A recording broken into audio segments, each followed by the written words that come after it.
Ұлы Отан соғысында ерекше ерлігімен көзге түскен 154 сарбаз Кеңес одағының батыр атағын 2 мәрте алса, оның 4-еуі қазақстандық.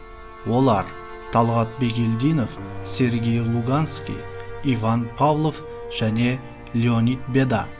Сәлем достар, пайдалы ақпарат арнасына қош келдіңіздер.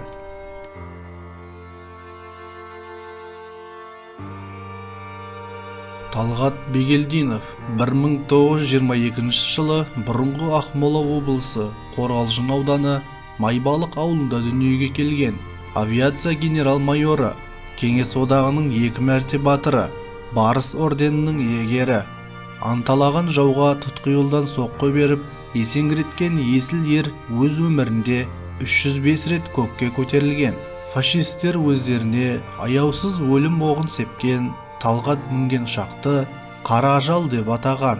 Соғыстан аман-есен оралып, түрлі мемлекеттік қызмет атқарады.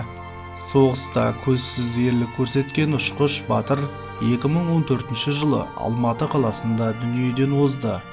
Леонид Беда 1920 жылы тамыздың 16-сында Қостанай облысы Ұзынкөл ауданы Новопокровка ауылында дүниеге келіп, 1976 жылы желтоқсанның 26 күні Беларусь Республикасының Минск қаласында дүниеден озған.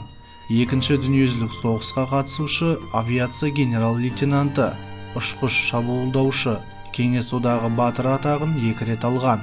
1944 жылдың сәуіріне дейін 109 рет әскери тапсырмамен жау әскері шоғырланған жерлер мен бекіністерді шабуылдады.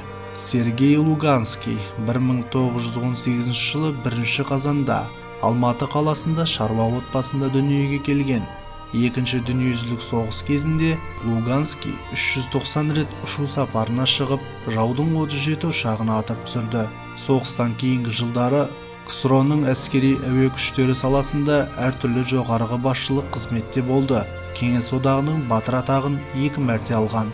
Иван Павлов 1922 жылы Қостанай облысы Меңдіқара ауданында туған қазақстандық ұшқыш майор, 2 рет Кеңес одағының батыр атағын алды.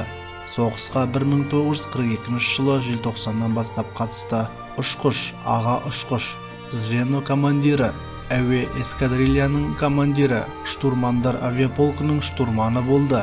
Калинин, орталық, 1 Балтика майдандарында 200-ден аса әуе шабуылына қатысып, жеке өзі жаудың 3 ұшағын атып түсірді. Жауынгерлік міндетін атқару үстінде қазаға ұшырады.